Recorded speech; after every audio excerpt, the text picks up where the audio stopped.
Shane here, Plant Lady Lad. It is now spring in the desert. Our last frost date was January the 18th.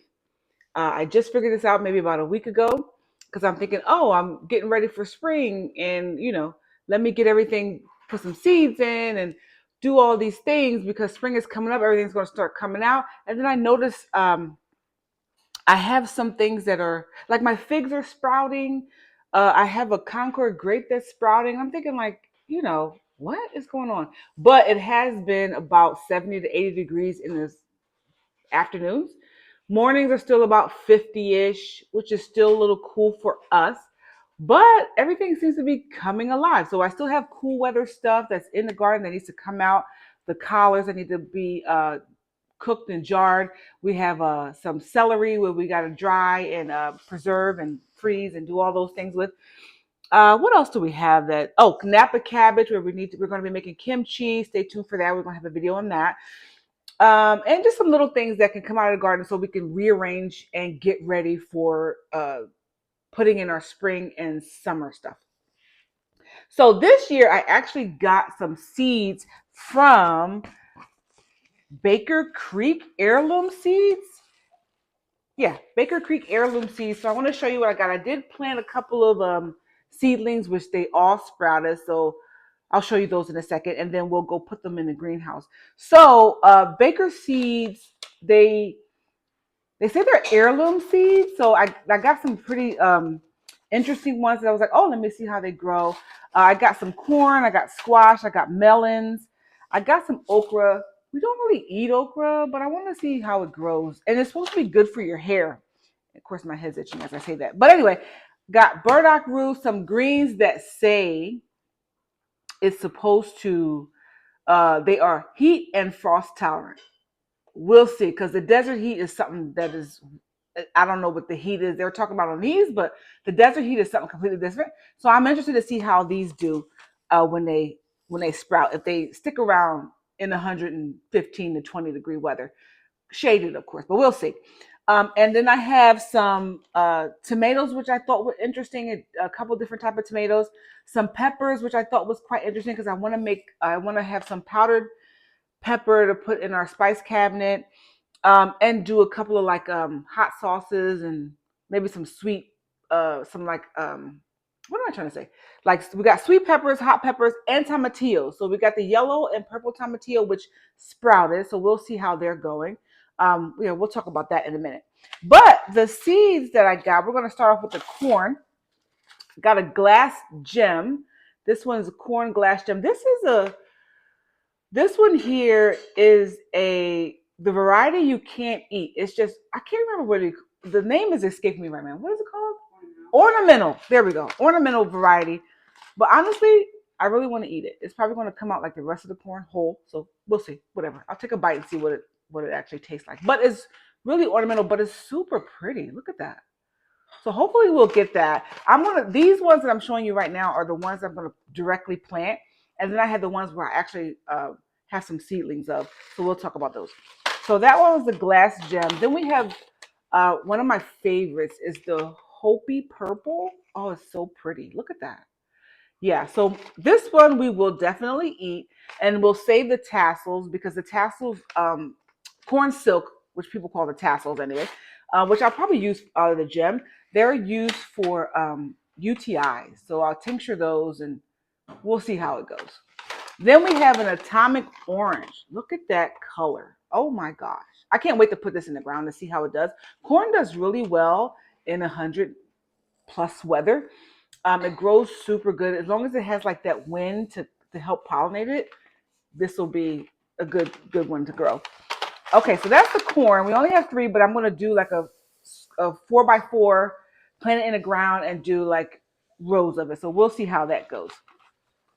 So next we have our squash. We have the butternut squash, which I mean, why not?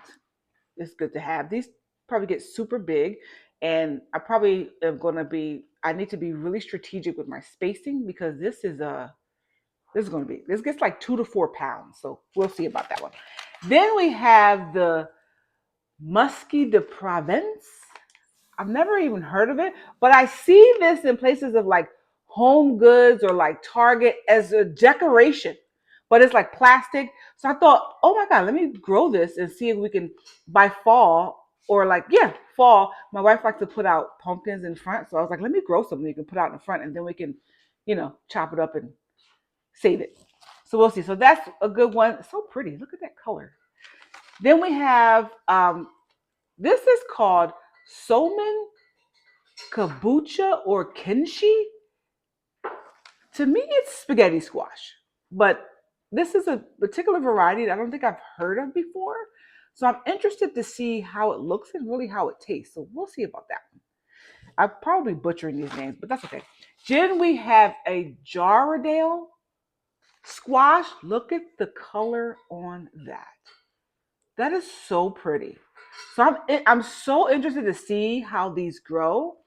I have all these big pumpkins. I need to when I say strategic with spacing, this is gonna be an interesting summer. So this is a good one. So moving on from the squashes, we have some yarrow. I really want some beds that are dedicated to like herbals. So this one is a good styptic, which means it stops blood, whether you use it in a tea or you put it on top of your skin. It's a it helps to it helps to stop bleeding. And I'm not talking about like gushing blood, like little scratches here and there, or menses, stuff like that. This is a really good one to have. Then we have a Persian carpet. Super pretty. Look at those colors. I love it. It's so pretty. Then of course we have basil. I have a basil plant out there, but who can like come on, more basil, the better. Okay, so that is half of maybe half. Then we have our melon. So this is a Lilanu Sweet Glow. Look at this color. It's like an orangey. I don't know if you can see that, but it's like orangey in color. But yeah, I'm excited about that. That looks so pretty. Okay, and we have a Desert King. Anything with the word desert in it, I feel like it's for Phoenix, but we'll see because the heat is a real tester of plants. So this one is real pretty too. It has a more of an orangish, yellowish color, but it's so supposed to be super sweet. And of course, I'm going to save all the seeds from all of these things because you got to replant stuff. Okay, we have bitter melon. This is beneficial for people who have high sugars.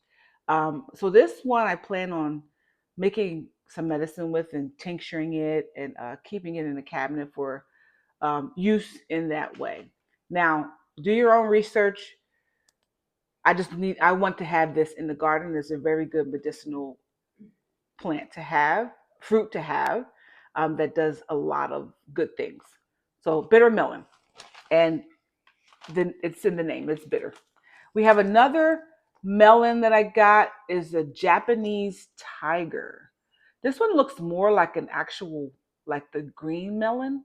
I don't even know what that's called. Like cantaloupe is orange, the watermelon is kind of the red, but the melon, the green one, honeydew, that's what it is. Oh my goodness. Yeah, so this is more like a honeydew. Super pretty. Then I have some okra, which I don't think I've ever grown, but okra apparently is like it loves the hot heat. So we'll see how it do. All of these seeds though, I'm only going to plant one seed of each. The corn I might do two or three depending on how they germinate. The melons I'm probably going to do one or two of them. And then I'm going to take it down to just one plant because they get huge. So then we have some greens. I have an old Tokyo. This says it is heat tolerant and cold tolerant. Again, the Arizona heat is a tester of plants, so we will see how this does through our heat. Of course, in the shade because we have to shade it. We have to shade everything, or else it's just going to burn. So we have that one. We also have a Japanese giant red. That is so pretty. This one's supposed to be heat tolerant as well. So we'll see, because I know chard does really well out here, and even in the heat, you can cut that back and it comes back like it just keeps growing and growing. So I'm hoping these kind of do the same thing. So we want some greens through the summertime, which will be good. So then we have, I got another one. It's called a Uticule, but this one is a cold weather lettuce. It resembles a bit like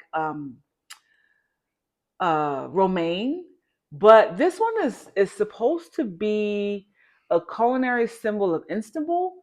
So we'll see. I don't think I'm going to plant this one probably until fall, because this one is definitely a cold hardy lettuce, and it is not tolerant of heat at all. So I'll plant this and it'll bolt as soon as I plant it, probably in the next month. So we're gonna put this to the side and we'll plant that one in the fall. So I got some beans. We got a succotash. I thought that color was so pretty. I remember succotash when I was little. It would be like lima beans, corn, and like carrots, and like a little mixture, and then you eat it with like rice and meat or something like that. So I remember that, but I didn't know that there was a bean called succotash. So when I saw it, I was like, I need to get that. We need to grow that. So we'll probably do a couple of plants of this and have it go over the trellis. I think it would be interesting to see how that goes. Then our next bean is the Kabuli black garbanzo bean. Look at that. We do use garbanzo beans, but I've seen the black ones and I thought every time I see something like a seed or something that we're eating and it's like a different variety, I want to get that. So I got this one because why not? You can have some, I want to make some black, like red pepper garlic hummus and just see how it tastes. Oh, it looks so pretty. It's almost like a purplish black color. What else we got? Then we have Chinese red noodle. This is a long bean. Look at that. Super long. So these, we've eaten long beans. I put them in our, what do you call that? Uh, we pickle them. Yeah, we have pickled long beans. It's in the, it's more not like a pickle per se, but it's fermented. So we do like the salt, the sugar, spices, and stuff like that. And I have a big knob of ginseng in there, and it has like garlic, radishes, the green long beans, and Napa cabbage, carrots, ginger. It has a couple of things in there which we kind of pick out every now and again, and we eat, or we put it in a stir fry or something. So I want to do that with these, and also cut some up and kind of stir fry them or like bake them, whatever. I just look really interesting, and we eat a lot of beans anyway. There's another Taiwan yard long bean. Look how long that is. We'll see how that do, because beans normally do very well in the Phoenix heat. Um, I mean, you can't really stop them from growing. I don't know what it is, but they love the heat. So I'm really interested to see how these will do. They look really good, so I hope we get a good harvest out of that. So those are the seeds that these are going to be planted directly into the ground. I'm not going to do seedlings of it. I thought about it, maybe the basil and maybe the lettuce I might do um, little seedlings of, but all the other ones I'm just going to plant directly into the ground because I don't, knowing me, I either am waiting too long or I'm too early for something. So then they'll either be like root bound and then it'll be hard to get them to grow because they're trying to stretch their roots out instead of grow. And then by the time they actually get to growing, we'll be halfway through the growing season. So I'm just going to plant those in the ground. Oh, I forgot. Another one. We have gobo, which is burdock root. This one is a really good plant that supports the liver. It helps to cleanse out, it helps to clean and helps to I'm not going to say repair, but it helps to support the liver. Do your research on this. Burdock is really good for that. So this is good for cooking and tincturing if you want to powder it, make it in a tea. This is a really good thing to have on the shelf. We have some in the refrigerator, which I keep forgetting that it's in the refrigerator, so I need to use that. Okay, so these are the ones that I planted. I think these are my favorite. These are the ones that I kind of went to Baker Creek Heirloom Seeds. They're called Rare. What is it?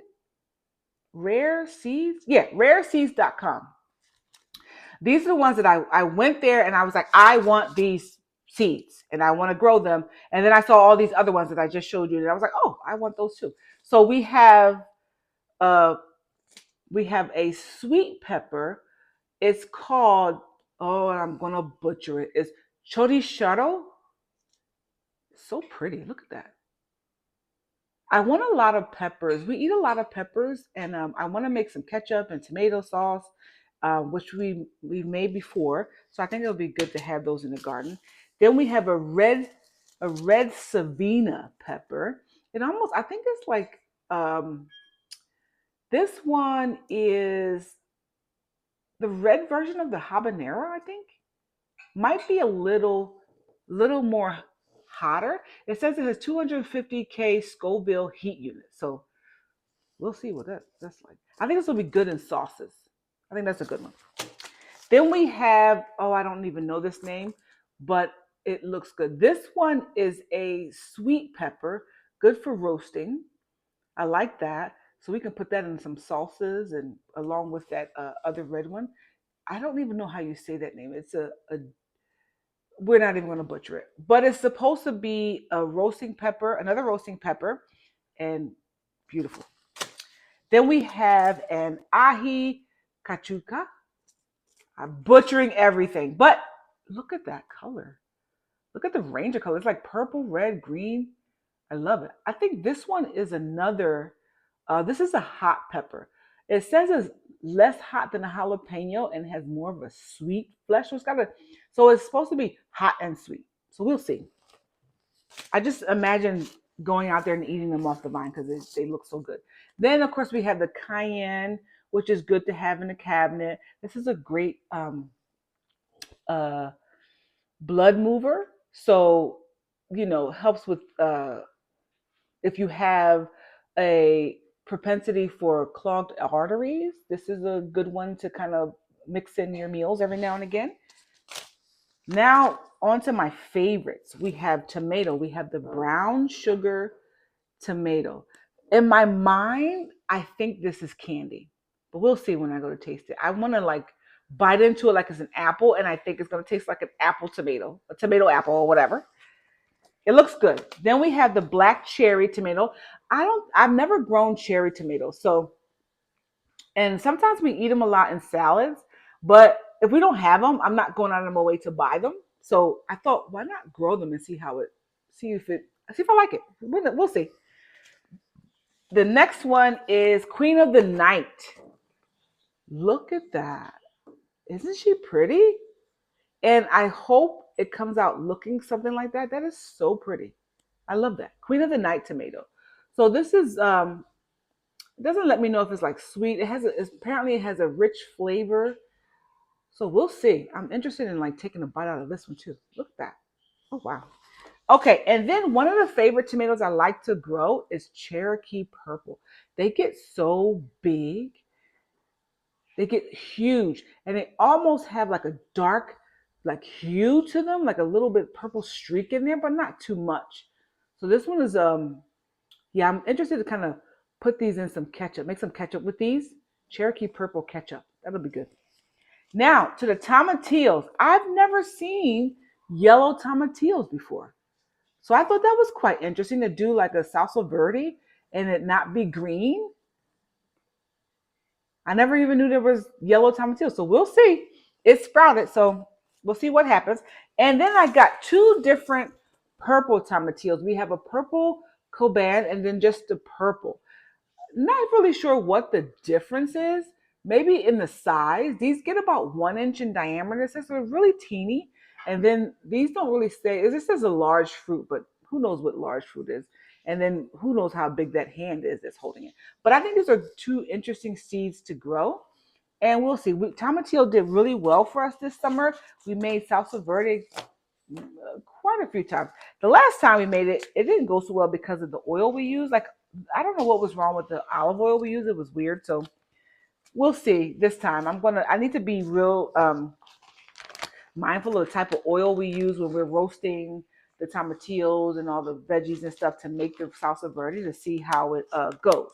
So that's our seeds. We've sprouted all of these here. The ones that I just showed you, I have them sprouted, and I thinned them out. So we have those growing. I have some mango seeds growing because the one mango seed that I showed you guys, it died. It was outside at nighttime and it got in the 30s, low 30s, and it went super crispy. and it was almost like it was burned. So that was unfortunate. So I kind of I got we got some mangoes from Costco, and I actually just planted them. One of them I planted a few weeks before I planted the four that's in there, so it's greening up and it's about to break through the surface. And I have four more that are still making their way in the surface. So we'll see. We also have some strawberries seeds that I planted from the store. Um, yeah, and then we have nectarine seeds that I planted. Who knows they're going to grow? I don't know. I just want to see what they're going to do.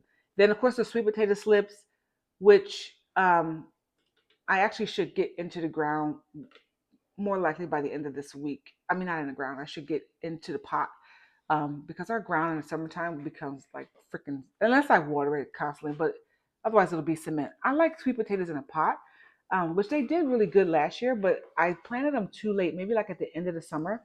So they were like fingerling potatoes, but they were still good. We all ate them. Me, my wife, the dogs, we had a feast on fingerling sweet potatoes. So this time, and I got a Japanese sweet potato from the Asian store, which I just remembered. I need to get it out the pantry and put it in some dirt so it can sprout because I want to do two of those. I want to do normal sweet potatoes, which I don't even know what they were, but they're from the store. And they're actually from last year. They're from last year's sweet potatoes that we have, the slips, because I still have them in the container. And I just cut them off and put them in a jar so they can grow more roots. So we're going to plant those. And then I'm going to plant the Japanese Satsuma. I think that's what it is, if I'm thinking correctly. The Japanese Satsuma. We're going to plant that. And then we'll have the purple variety and the normal red sweet potato. So, and then yesterday we were out and about, and our goal was to go get some baby chicks. But apparently there is such I don't know, a need or something, I guess, a want for baby chicks because we went around to a few different stores and they sold out. They are all sold out of the baby chicks.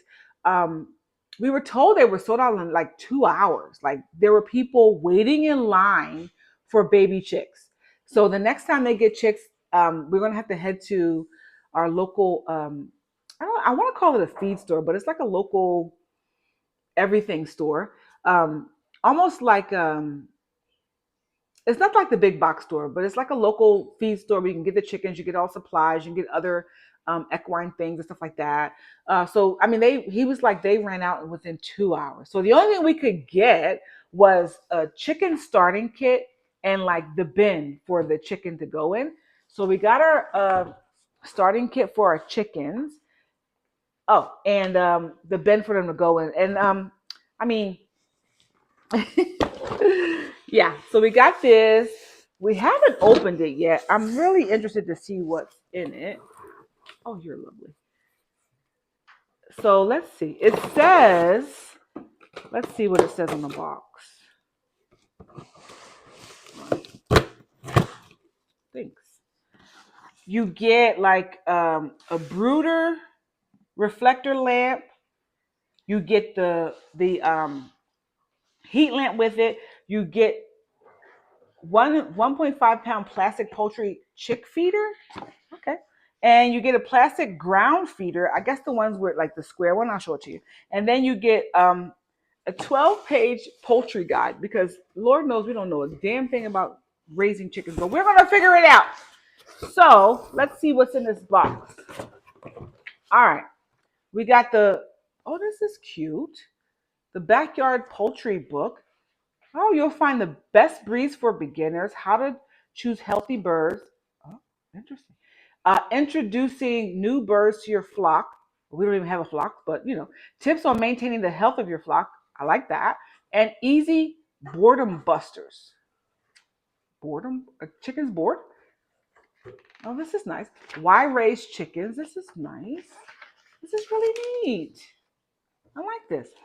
Best breed. So this book has a lot of information in it. The Orpington. Ooh. Oh, it tells you we definitely want a Rhode Island Red, and I can't remember what the other one was that we wanted. What was the other one? It was like Rhode Island Red and something else. Orpingtons. Oh, did we want an Orpington? Yeah. Rhode Island Red Orpingtons, and there was another one. Rhode Island Red Orpingtons, and I think it was another one. But we only want like 5 to 6. We don't want a lot. I mean, then there's a thing about chicken that, so that's I don't know. But anyway, we that was a whole fail, but we did get the starter kit. Um, this book is neat. I have to read that. Oh wow. Okay, so that's nice. Okay, so what's else in here? So we have. Oh, this is cute. I guess you put your little food in there, and then you. Yeah. Cool. Okay.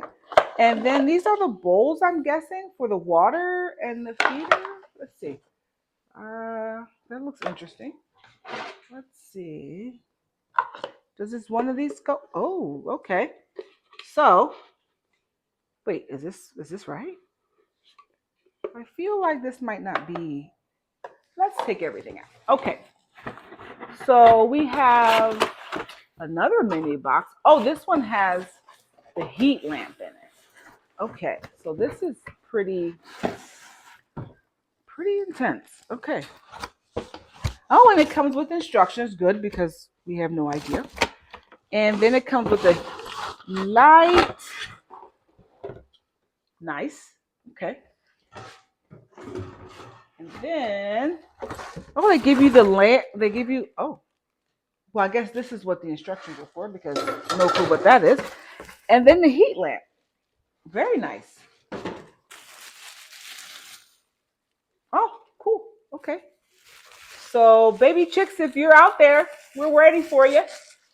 Okay, so then we have this contraption here, which I'm guessing this goes in, right? Am I doing that right? Oh, that looks right. Okay. And then, oh, now it fits. Okay. Let's see. Let's put that down in there. And then it locks into place like that. This must be water? Which one is water? Does this tell me which one's water? Does it matter? Okay, so this one, oh, duh. Okay. This must be water. I had it upside down. So, wait a minute. Okay. Oh, there we go. Oh, perfect. Okay, perfect. So this, one of these is water and one of these is for food. I don't know. But this is definitely for food. So, okay. So we have that, which is nice. I like that actually. That actually is really nice. That was like, what was that? 25, $30 for that, I think. And this was at Cal Ranch out here. It's a store called Cal Ranch. I've never been in there, but apparently it's close by. And yeah, I was amazed at all the stuff they have in there. They have so many things. I got a couple of seed starting stuff. Like we got the chicken stuff, the beginner poultry starting kit. No poultry, but we'll get there. And then we got, of course, the black bin. So then I'm gonna put that together to see how. So when we get chicks, we can kind of just put them in there. We didn't get any bedding, which that's okay. I guess we'll get a bag because they would be teeny anyway. So then I got some. I also don't have a drip system. Yeah, go figure. In the desert, no drip system. So I've been hand watering everything, and I have some trees coming. We have apple trees. We have a pear coming. We have muscadine plants coming. We also have horseradish because why not just throw it in the package? And then I have two rabbit eye blueberry bushes coming, which I have a bed ready for those. I have not. I need to make the holes for the trees. I also have a peach and a plum tree on the way too. So there's a lot going to be going on this spring, and I have not prepped for any of the incoming plants except for the blueberries because I have a bed already for the blueberries, which has a northern high bush in it and a blackberry, and then I have space for the two blueberries that I got from Ice's Nurseries. So Ice's Nursery, I got two muscadine, the sugar gate, and the Carlos. It's a green and a deep purple muscadine. I got two apple trees. It is the apple tree is Anna apple and Dorset apple. They have both of them are less than 200 chill hours, so they are perfect for the Phoenix area. They definitely need to be shaded. And I have the Shinseki or Shinseki Asian pear, which is also has less than 200 chill hours. I believe it might actually be 300, but it's still. I haven't received them yet. I ordered them earlier in January. So they ship when, according to Ison's website, they ship when Ison's is not bogged down with cold. So we'll see when that happens. So I'll be ready for those. And I'm going to plant, I need to rearrange the garden from previous videos. I still haven't done that. But I did get my cherry Barbados in the ground. We have lime in the ground. The navel orange is in the ground, and the fig trees I'm going to put those in the ground this coming week, and then I'll prep for the new trees that are coming. So, getting back to the water system, I don't have a watering system in the yard, so I actually purchased. Um, I got good reviews on Amazon. I got this watering. This I don't even know what you call this. What do you even call this? It's a watering rain. It's almost like a drip system um, command like center thing, but for your hose. Like instead of me putting an additional drip system on the house, this system just goes on the hose. And it has two ports to it, so I can do two zones. So I can have one zone. I actually want to have one zone for the beds and one zone for the trees because they're going to be on either side of the garden. And I want to do it. My mini orchard will have a zone. We'll see how it goes. I might have to actually get another one to kind of separate the two, but we'll see how it goes. But in the meantime, I thought this was really neat. Um, I got this from Amazon. It was super cheap. It was about I'd probably say like $30. It wasn't even that much. And I thought it for what it does, I was like, okay, I'll give it a try. And if it works, great. If not, back to the drawing board to hand watering like I've been doing. Oh, okay. So this is a two-zone watering. Can you see that? Two-zone watering timer. It's called Rain Point. So I haven't hooked it up yet, but this is what it looks like. So pretty simple. It looks pretty simple. Oh, it has like an on and off. So you just turn the knob, the dial for like on, off. And then it has one that's like how often you want to water every day. I guess you put a number there and you just go up and down. Yeah, yeah. So I can water every day. And then it has the two zones, which I like because I want to put like one hose to the beds and then another one to the trees. So I just need to get actually I have a drip system on the way. It's actually supposed to be delivered today, so we'll see. I'll do an unboxing on that one, and then I'll play with it for a couple weeks and see how it goes. Because heat starts, once it starts heating up, I'm gonna need that drip system desperately. And I am not. I did have a quote done, which was almost $2,000, and this is before I had beds. So now that I have beds, it's probably going to be a little bit more because I'm going to want to put them I'm going to want them to do a whole bunch of things around the garden. But anyway, so we're going to try this out. Um, it doesn't really have a name on it, but it says that it is Rain Point More Than Water Saving. So this is what it is. This is what I got from Amazon, and we'll see how it goes. I saw some that where you can kind of like use your phone to like do whatever. Just turn the water on. I don't need to have it on my phone and all that jazz.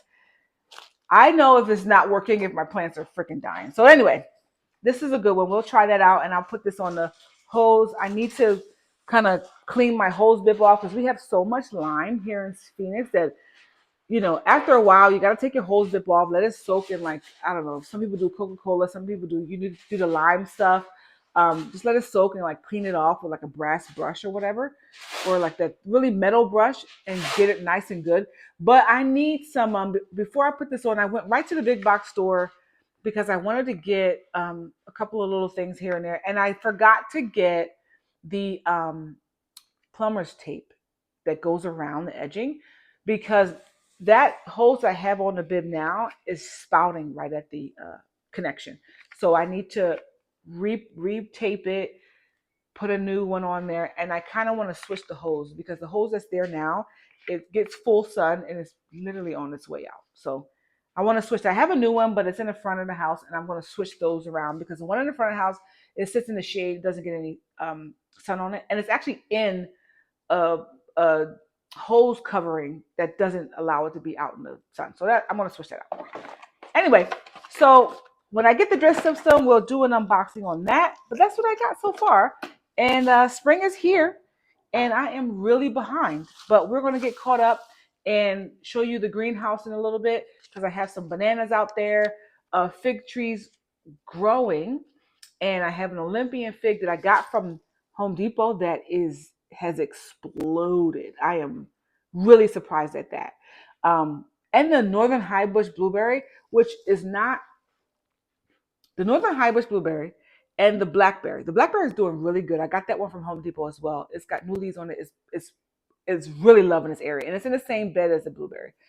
The Northern High Bush blueberry is doing really good, but I know when that heat turns up, when the heat turns on, that Northern High Bush is going to need to be babied. So that's an experiment. I kind of want to see how it does and if it actually will survive the summer. If it gets through this summer, Northern High Bush, you can stay. But it is not for Arizona. And of course, when you buy plants from the big box store, they're usually, and you buy them here in Phoenix, I can't speak for everywhere else, they are usually not for Phoenix. Like, absolutely. I have a Concord grape, which is now budding and starting to flower. Well, not flower, it's starting to leaf out. That is not for the Arizona desert. But this weather right now here in February is like the spring for the East Coast. It is perfect for everything to come alive, to start to leaf out, wake up, and then it gets a shock when the heat just keeps climbing. There's no leveling off. So we'll see how that does. I need to put that in the ground somewhere. I things that I get from big box store that are not specific to Phoenix, those are experiments. I'm just trying to see how they survive. Why are they even selling them here in Phoenix? But I get so excited. I'm like, oh, there's a grape. Let me get it. Oh, there's a blueberry. Let me get it. And then I'm like, yeah, this is not supposed to be here in the desert. This doesn't grow in the desert. But, you know, the garden is curated. So we're going to curate it and see how that one works. Yeah. Anyway, so that's what we got going on this spring. So I'll get into the greenhouse and show you what we got going in there. We're going to put our seeds in there. I'm going to plant the sweet potatoes. Oh, we have peanuts. I have peanuts sprouted. I got some peanuts, a bag of peanuts from the Asian store. And I just put like, I don't know, a whole handful. I just opened them up, put them in a paper towel, set them on a plate, and water them for a couple of days. And now they're sprouting. What do I do with them now? I don't know, but I'll look it up and see if I want. I think I'm going to put them in a bed. I'm going to transfer one bed to another side, and then I think I'm going to do that because they've sprouted faster than I anticipated. And I think it's just because they're sitting in the sun. It gets 80 degrees. Even in the house sometimes, we don't even turn on the air. We probably should, but it's too early. So it gets 80 degrees sometimes in the house. So everything in here is like exploding. So we got to get these out in the greenhouse because now we're starting to get, now that it's exploding, now the bugs are coming. So now we can't have bugs in the house. So we got to put these outside. But I didn't want to put them outside last night because the coldness and they're not used to it yet. So I'm going to do it today as the sun comes up and it gets a little warmer. The greenhouse, even in the afternoon, the greenhouse is pretty warm. And it's just a small one. It's probably like 4x8, not even 8, 4x6 probably. It's probably 6 feet high.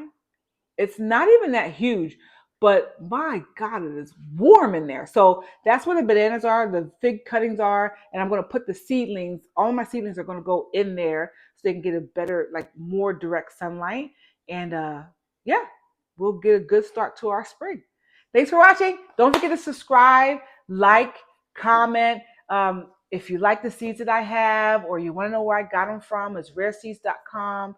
Iceland's Nursery is where I got some of my trees from. And I got two from Dave's Nursery. I didn't talk about this, but I got a peach and a plum coming um, from Dave's Nursery. So it'll be interesting to see how one from California, one from Atlanta or the Georgia area, and see how they do.